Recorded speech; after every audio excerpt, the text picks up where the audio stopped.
سن 13 ہجری کے اندر مدینہ طیبہ کے اندر وفات ہوئی۔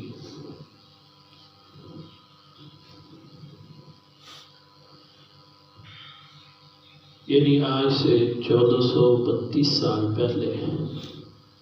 آج ہی کے دن کے اندر جناب سیدنا صدیق اکبر رضی اللہ تعالیٰ عنہ کا انتقال ہوا، اور آپ کے انتقال کے بعد آپ کو روضہ اطہر کے اندر جناب محمد الرسول اللہ صلی اللہ علیہ وسلم کے پہلو کے اندر سلا دیا گیا۔ قرآن کریم کے اندر اللہ تبارک و تعالیٰ فرماتے ہیں منہا خلقناکم وفیہا نعیدکم ومنہا نخرجکم تارۃ اخری۔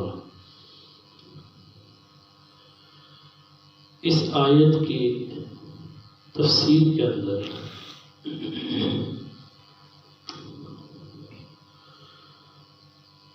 تفسیر الاحکام القرآن کے اندر یہ روایت موجود ہے۔ حضور نبی کریم صلی اللہ علیہ وسلم نے ارشاد فرمایا کہ جس بندے کو اللہ تبارک و تعالیٰ زمین کے جس ٹکڑے کی مٹی سے پیدا کرتا ہے،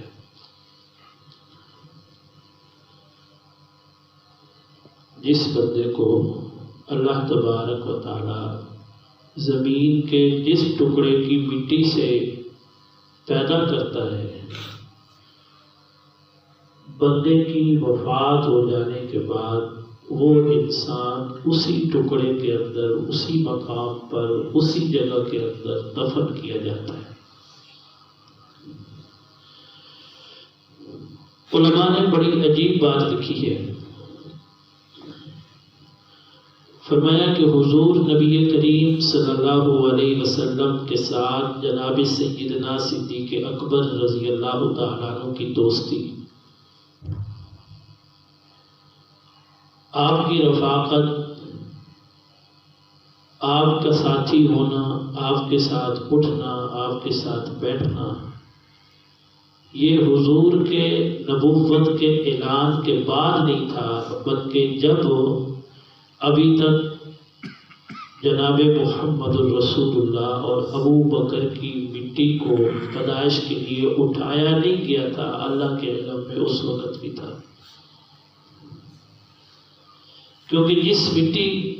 سے حضور علیہ الصلوۃ والسلام کی پیدائش ہوئی، اسی مٹی سے جناب سیدنا صدیق اکبر کی بھی پیدائش ہوئی، اور پھر یہی وجہ ہے کہ جس ٹکڑے میں آپ علیہ السلام کو تدفین کیا گیا، اسی ٹکڑے کے اندر جناب ابو بکر کو بھی تدفین کیا گیا۔ جناب سیدنا صدیق اکبر رضی اللہ تعالیٰ عنہ کے فضائل مناقب بے انتہا ہیں۔ حضور نبی کریم صلی اللہ علیہ وسلم مسجد نبوی کے اندر تشریف فرما ہے، آپ علیہ الصلوۃ والسلام اپنے صحابہ سے زمانہ جاہلیت کے احوال سن رہے ہیں کہ جب تمہارے اوپر زمانہ جاہلیت تھا، تم اللہ کو نہیں مانتے تھے، اللہ کے رسول کو نہیں مانتے تھے، بیت اللہ کے اندر 660 360 ہزار بت رکھے ہوئے تھے، بارش کا الگ، اس وقت تمہارا کیا حال تھا؟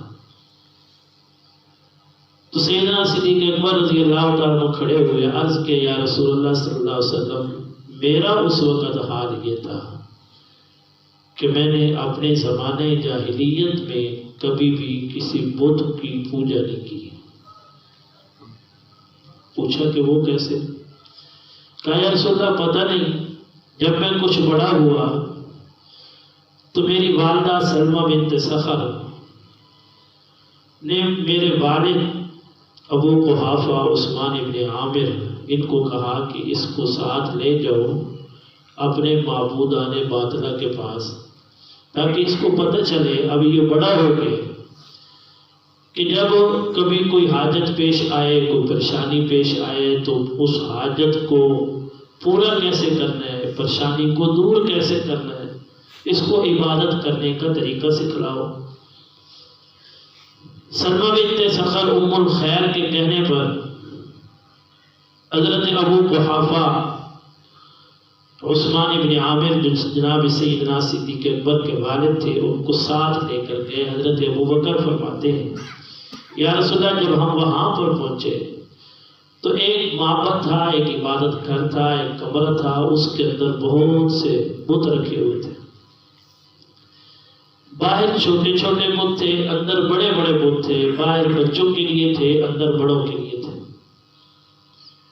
میرے والد نے مجھے بتایا کہ یہ بت ہیں،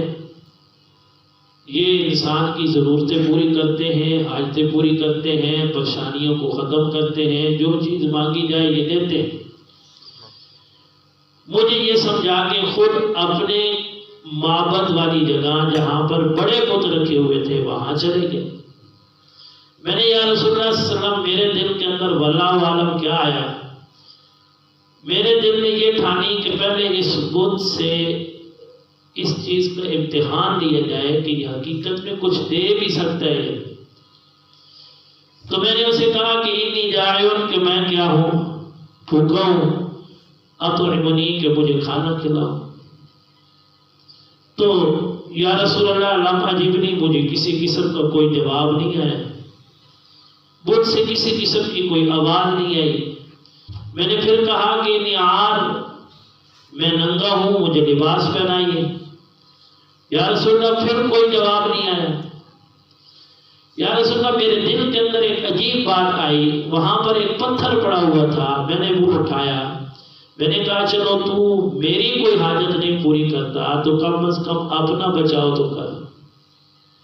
یہ میں پتھر تجھے مارنے لگا ہوں، اگر تو حقیقت میں خدا ہے تو تم اپنے آپ کو بچا۔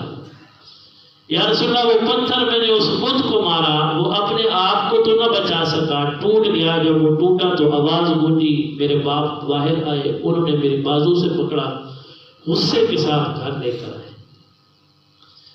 یا رسول اللہ ماں کو بتایا کہ آج اس نے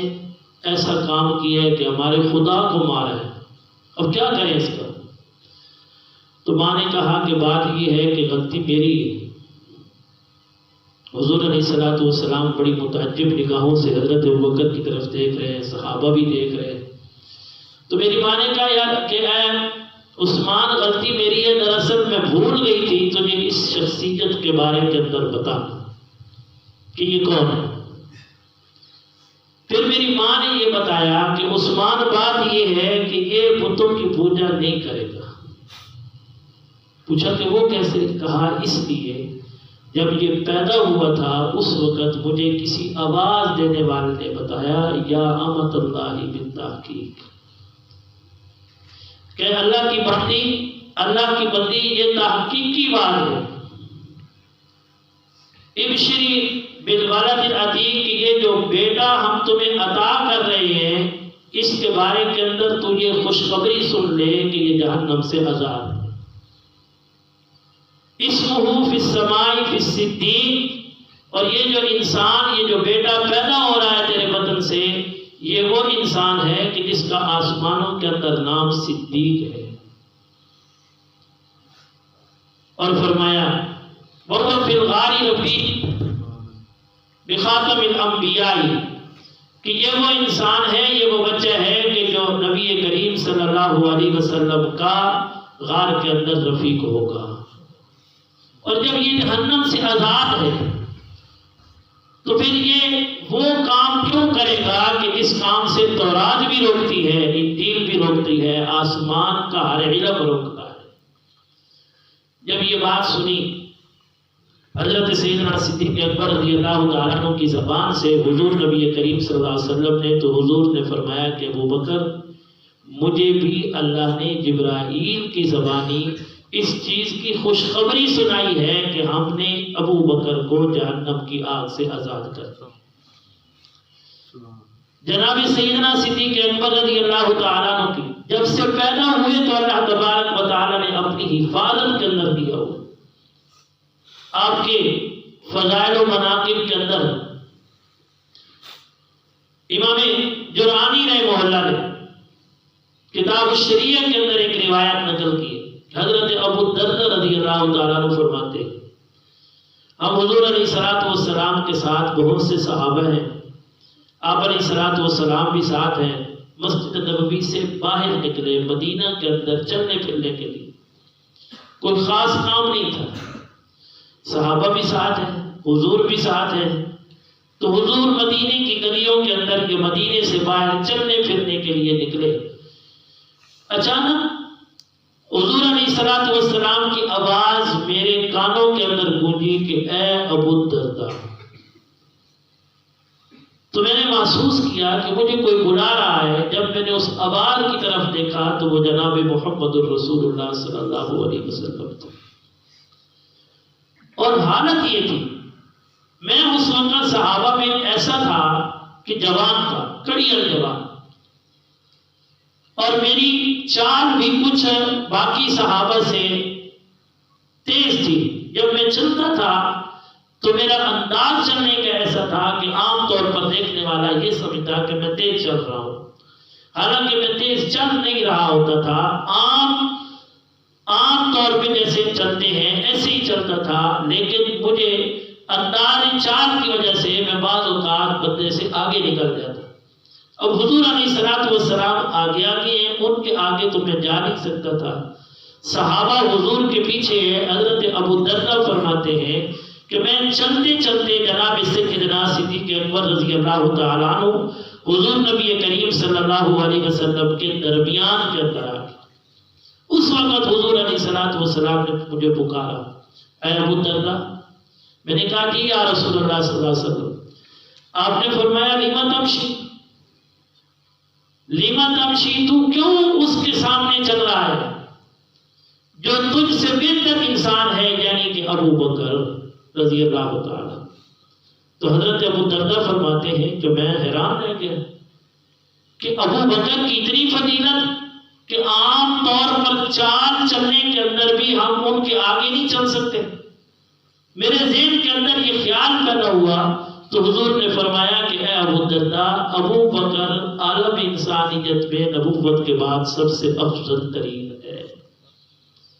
اس لیے ان کے پیچھے چلو۔ حضرت ابو الدرداء فرماتے ہیں میں نے پیغمبر کا فرمان سنا تو میرے ذہن کے اندر ایک خیال ہو رہا،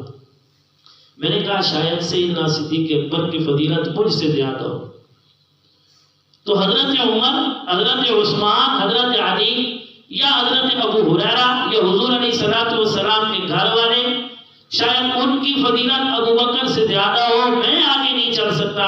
حضرت ابو بکر کے کوئی اور صحابی چل سکتے ہیں۔ کتاب السنہ کے اندر علامہ عادری رحمہ اللہ نے روایت پیش کی کہ حضور علیہ الصلوۃ والسلام نے فرمایا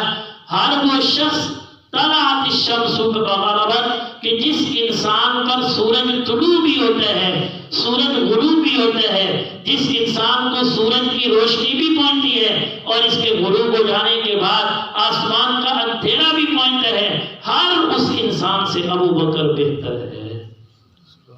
حضور علیہ الصلوۃ والسلام، حضرت ابو الدرداء راوی ہے، حضور علیہ الصلوۃ والسلام نے حضرت ابو بکر کی خود فضیلت بیان کی۔ حضرت انس بن مالک فرماتے ہیں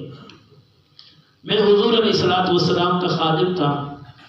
آپ کی خدمت میں بیٹھا رہتا تھا، 10 سال میں نے حضور کی خدمت کی،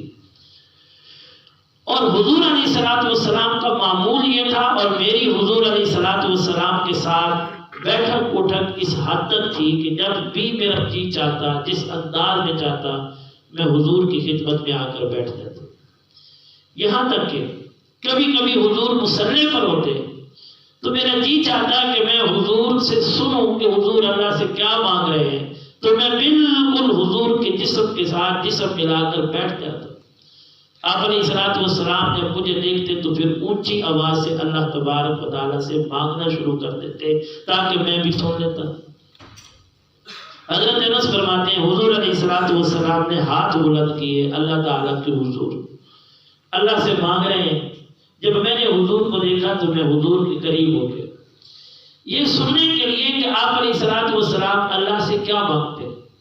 تو حضور نبی کریم صلی اللہ علیہ وسلم نے اللہ کے حضور سے، اللہ کے دربار سے اپنے قیامت کے درجات مانگے، آخرت کے اندر سرخروئی کے درجات مانگے، اپنی امت کے لیے مانگا، مانگتے رہے، جنت مانگی۔ آخر کے اندر حضور علیہ الصلوۃ والسلام نے حضرت انس فرماتے ہیں کہ یہ مانگا کہ یا اللہ جنت تو نے مجھے دینی ہے، پھر جنت کے اندر سب سے بڑا درجہ تو نے میرے حق کے اندر لکھا ہے، جس کی تو مجھے بشارت دے چکا ہے، دکھلا چکا ہے، یا اللہ اس درجے کے اندر، اس جگہ پر، اس جنت کے اندر، اس درجے کے اندر تو میرا ساتھی ابو بکر کو بنا دے۔ حضرت انس فرماتے ہیں میں نے یہ جملہ حضور کی زبان سے یہ دعا سنی، سننے کے بعد میں نے کسی کام سے جانا تھا لیکن میں اٹھا نہیں، میں اس انتظار کے اندر ہو گیا کہ میں نے کئی بار دیکھا ہے کہ پیغمبر دعا کرتے ہیں، آپ کی دعا ختم ہوتی ہے، وحی شروع ہوتی ہے، جبرائیل آ جاتے ہیں، ان کی دعاؤں کے ثمرات حضور کے دامن میں ڈال کے چلے جاتے ہیں۔ دیکھو تو صحیح حضور نے جو جو دعائیں مانگی ہیں، ان دعاؤں میں سے یہ آخری دعا جو درجہ نبوت کا ہے، جو مکان نبوت کا ہے، اور جو جگہ نبوت کی ہے، جو نبی علیہ الصلوۃ والسلام کا گھر ہے، نبوت کے درجے کے اندر کیا صدیق کو مقام ملے گا یا نہیں ملے گا؟ پیغمبر کی دعا قبول ہوگی یا نہیں؟ اللہ نے جو اپنے ساتھ جنت کے اندر ساتھی خود مانگا ہے، کیونکہ اللہ کے پیغمبر رسول اللہ صلی اللہ علیہ وسلم نے ارشاد فرمایا، حضرت موسیٰ علیہ السلام کو اللہ تبارک و تعالیٰ نے دنیا کے اندر بتایا تھا کہ اے موسیٰ تیرا جنت کے اندر ساتھی ایک انسان ہوگا جو گوشت کا کام کرتا ہے۔ حضرت موسیٰ گئے، اس کی زیارت کی، اس کے دیکھا اور اس سے ملاقات کی، پھر اس کو خوشخبری بھی سنائی۔ تو جنت کے اندر بھی پیغمبر کے ساتھ ایک امتی اس کا رفیق ہوتا ہے، اس کا ساتھی ہوتا ہے، اس کے ساتھ رہے گا، اس کی قربت کی اللہ ایک انسان کو دیتے ہیں۔ حضور نے ابھی تک حضور کو بتایا نہیں کیا تھا، حضور نے پہلے دعا کر دی کہ یا اللہ جس طرح تو نے دنیا کے اندر ابو بکر کی رفاقت مجھے دی ہے، ہر جگہ کے اندر میرا ساتھی، میرا وزیر ابو بکر کو بنایا ہے، جنت کے اندر بھی میرا وزیر، میرا ساتھی ابو بکر کو بنا۔ حضرت انس فرماتے ہیں تھوڑی دیر گزری، وحی آنی شروع ہو گئی، وحی ختم ہوئی، میں نے حضور سے فوراً پوچھا یا رسول اللہ صلی اللہ علیہ وسلم دعا قبول ہو گئی؟ حضور نے پوچھا مسکرا کر کے کون سی دعا؟ کہا کہ وہ دعا جو آپ نے اپنے لیے ابو بکر کی رفاقت جنت کے اندر اللہ سے مانگی۔ حضور علیہ الصلوۃ والسلام نے ارشاد فرمایا کہ انس جاء جبرائیل بالوحی، میرے پاس جبرائیل امین وحی لے کر آئے ہیں اور انہوں نے مجھے بتایا ہے کہ اے محمد صلی اللہ علیہ وسلم ہم نے آپ کی دعا کو قبول کر لیا ہے، جنت کے اندر آپ کے درجے کے اندر، آپ کے مکان کے اندر جس انسان کو قربت نصیب ہوگی وہ قربت اور وہ ساتھی آپ کا ابو بکر ہوگا۔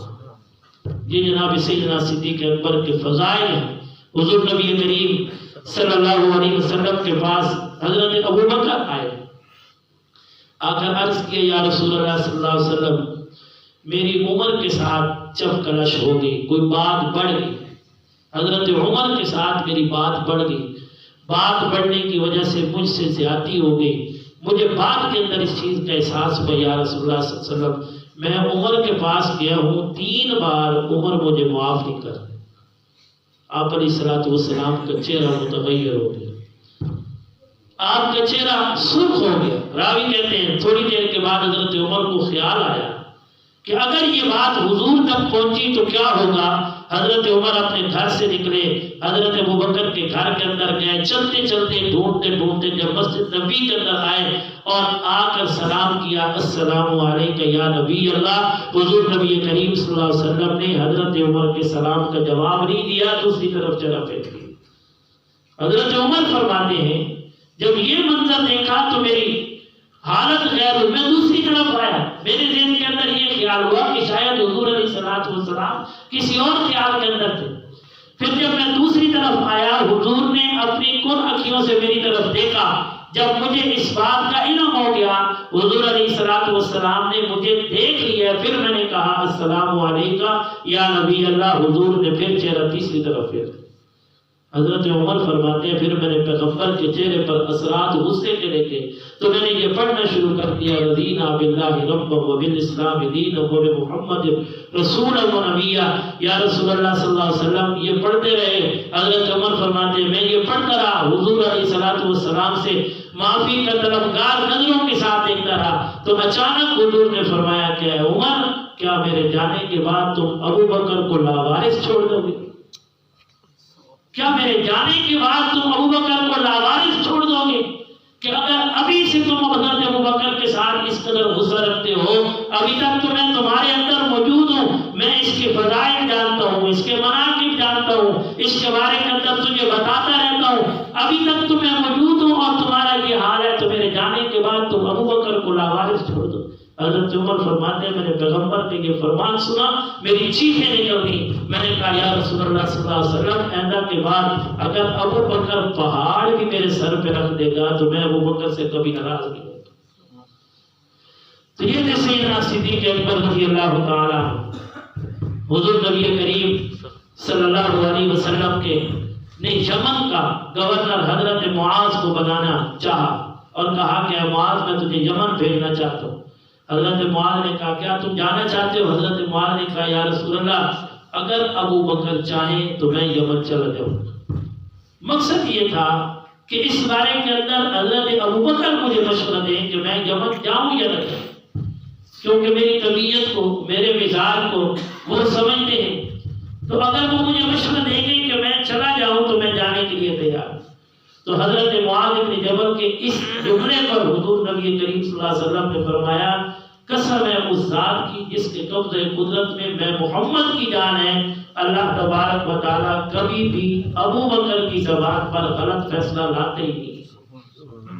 ابو بکر کی زبان پر کبھی غلط فیصلہ لاتے ہی نہیں. اور آگے جملہ فرمایا کہ آپ معاذ تم جانتے ہو اس سرزمین پر اس زمین پر سب سے پہلے جس انسان کے ساتھ اور جس انسان کی بات پر مجھے عمل کرنے کا حکم دیا گیا ہے اور اس کے ساتھ مشورہ کرنے کا حکم دیا گیا ہے اللہ کی طرف سے وہ حضرت ابو بکر ہے. جناب سیدنا محمد بن حنفیہ رحمہ اللہ تعالی جن کا نام محمد بن علی بن ابی طالب رحمہ اللہ ہے، وہ فرماتے ہیں کہ ہم نے ایک مرتبہ اپنے والد کوفہ کی جامع مسجد کے اندر اپنے باپ حضرت علی رضی اللہ تعالیٰ سے پوچھا کہ اے علی اے ہمارے والد یہ بتائیے حضور کے دنیا سے چلے جانے کے بعد اس وقت پوری روئے زمین پر سب سے بہتر کون انسان؟ حضرت محمد بن حنفیہ جو حضرت علی بن ابی طالب کے بیٹے ہیں وہ فرماتے ہیں تو ہمارے والد حضرت علی نے فرمایا کہ اس وقت پورے روئے زمین پر پیغمبر کے بعد جو انسان سب سے بہتر ہے اس کا نام ابو بکر ہے. ایک مرتبہ حضرت علی حضرت امام احمد بن حنبل نے اپنی مسند کے اندر فضائل صحابہ کے اندر روایت نقل کی اور فرمایا کہ جب کوفہ کی اس جامع مسجد میں جس جامع مسجد کے اندر حضرت علی خطیب رہے تھے اسی کے اندر بیٹھ کر اس منبر کے قریب بیٹھ کر اور یہ جملے ارشاد فرمایا کہ اس منبر پر کھڑے ہو کر حضرت علی نے یہ جملے ارشاد فرمائے میرے پاس سند صحیح کے ساتھ یہ روایت پہنچی ہے اور ہاتھ کے اندر قرآن لے کر فرمایا کہ میں اس کتاب کو گواہ بنا کر تمہیں بتاتا ہوں کہ اسی منبر پر کھڑے ہو کر حضرت علی نے خطبہ دیا تھا اور خطبے کے اندر پہلے اللہ تعالیٰ کی حمد و ثنا کی، پھر حضور علیہ السلام کی صفات اور خصوصیات کو بیان کیا اور پھر یہ بیان کیا تھا کہ میں قسم اٹھا کر کہتا ہوں کہ ابو بکر وہ انسان ہے کہ جس کے لیے اللہ نے آسمان سے کئی بار جبرائیل کے ذریعے سلام بھیجا ہے. اور یہ فرمایا حضرت علی نے اس منبر پر کھڑے ہو کر حضرت امام احمد بن حنبل نے کہ دنیا کائنات کے اندر اصحاب پیغمبر میں سے انبیاء کے بعد اور پوری امت میں سے سب سے بہتر انسان حضرت ابو بکر تھے. اور پھر ایک جملہ ارشاد فرمایا اسی خطبے کے اندر فرمایا جس انسان نے مجھے پتہ چلا کہ جس انسان نے میری ذات پر حضرت ابو بکر کی ذات کو یا حضرت عمر کی ذات کو ترجیح دی ہے، حلفاً حضرت علی نے کہا کہ مجھے معلوم ہو گیا اس انسان کے بارے کے اندر تو میں اس انسان کو حضرت علی نے فرمایا کوڑے لگاؤں گا چاہے اس پر قیامت کے دن مجھ سے پوچھ ہی کیوں نہ ہو. تو یہ تھے جناب سیدنا صدیق اکبر جن کی وفات آج سے 1432 سال پہلے سن 13 ہجری کے اندر 22 جمادی الثانی آج کے دن کے اندر ہوئی تھی۔ جناب سیدنا صدیق اکبر رضی اللہ تعالیٰ عنہ کی وہ رفاقت جو شروع سے چلی اور آخر تک ابھی تک چلتی آ رہی ہے۔ اللہ تبارک و تعالیٰ جناب سیدنا صدیق اکبر کے فضائل و مناقب کو پڑھ کر سن کر اللہ تبارک و تعالیٰ ان کی سیرت جیسی، ان کی زندگی جیسی اپنی سیرت اور زندگی بنانے کی توفیق نصیب فرمائے۔ سب سے پڑھ